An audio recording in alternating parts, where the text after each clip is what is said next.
Ô, Caio, inclusive você tocou num ponto que é um pouco, é a dúvida que está aqui no nosso chat do Ale Martins, acho que a gente poderia falar um pouquinho mais sobre isso. O Ale, ele pergunta o seguinte, Caio, como, né, a gente achar ali a estratégia certa de operar na abertura, não sabendo a direção correta do ativo, né, sem esperar o pullback. Então, acho que você acabou falando um pouquinho, né, de operar antes dessa abertura, e aí veio essa dúvida dele, e inclusive também tem uma dúvida muito parecida, que é do Emerson, que ele fala como saber, né, o time frame, né, preferido ali para fazer as operações, como que você escolhe, né, esse tempo exato de começar realmente a fazer as operações antes da abertura do mercado?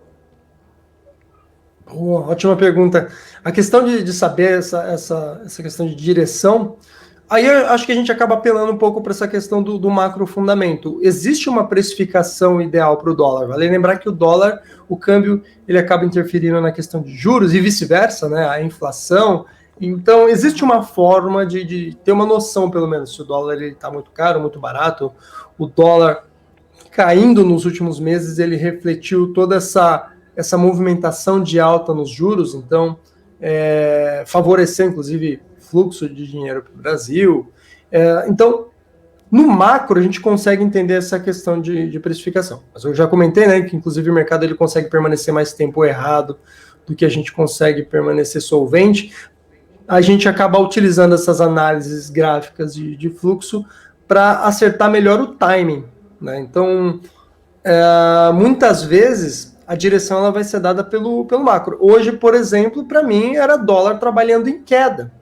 Então, por que eu resolvi vender quando o dólar bateu ali, marcou 0,5% de alta? Porque eu falei, isso não faz muito sentido. Todas as moedas estão trabalhando em queda no mundo inteiro, e o dólar trabalhando com 0,5% de alta, pode ser que eu esteja errado. Pago para ver. Vendi. Se o dólar continuasse subindo, eu ia assumir o meu prejuízo. Tem dia que acontece, tem dia que, por melhor que seja, mais dedicada que seja a sua análise, seu trabalho, você erra a operação. E aí entra a gestão de risco, essa questão de controle emocional. Mas, para mim, naquele momento, eu falei, 0,5% de alta do dólar não faz sentido. Por aquela questão toda que eu já expliquei. No mundo inteiro, o dólar, comparado ao fechamento de quinta-feira, está trabalhando em queda. Então, pelo menos alguma correção, acho que vai ser natural a moeda fazendo essa abertura. Então, foi por isso que eu acabei armando uma posição de venda. Somado a isso, eu tive sinais gráficos, inclusive, que ali havia um topo e tinha tudo para ter essa correção. Então, acho que a união de uma leitura macro com a análise técnica, por exemplo, ajuda bastante nessa questão de decidir para que lado você vai. Qual era a outra pergunta mesmo com relação a relação do teu time, né? O teu time preferido ali, sim, de você realmente... Lembrei. Como você sabe o time correto realmente da hora de operar aí, exatamente. Perfeito. A questão de time frame, né? O tempo que nós usamos no gráfico, eu sempre digo que a análise se faz em múltiplos time frames. Por quê? É interessante você olhar para o micro num time frame muito baixo, 5 minutos. Tem gente que gosta de uns períodos mais quebrados, 2 minutos, 3 minutos, 1 minuto. É interessante porque você tem uma noção da oscilação do preço no curto prazo. Porém, é importante saber se o dólar, ao longo dos últimos dias, das últimas semanas, talvez meses, aqui no day trade não acaba pegando tanto essa questão de semanas e meses, né? Mas é interessante você saber se a moeda ela vem dentro de um movimento de tendência de alta ou de baixa. No momento, por exemplo, nós temos que o dólar ele vem numa tendência longa de queda, mas ele respirou, ele vem fazendo um respiro ao longo desses últimos dias, né? Depois de marcar preços abaixo dos R$5, ele voltou a negociar acima dessa faixa.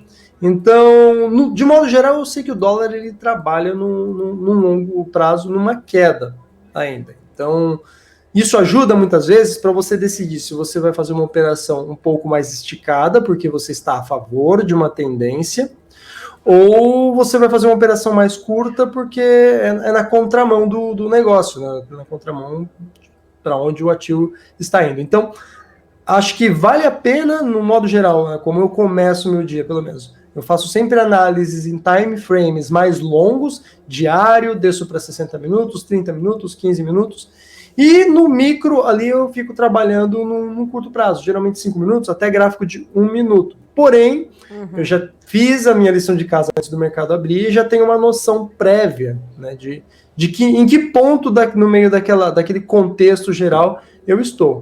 Então, de modo geral, um trader ele precisa circular por diversos time frames para ter múltiplos pontos de vista. Eu costumo dizer que o cara que ele trava o time frame dele num único período é como se ele estivesse tentando analisar uma paisagem através de um buraco de uma fechadura. É muito restrito.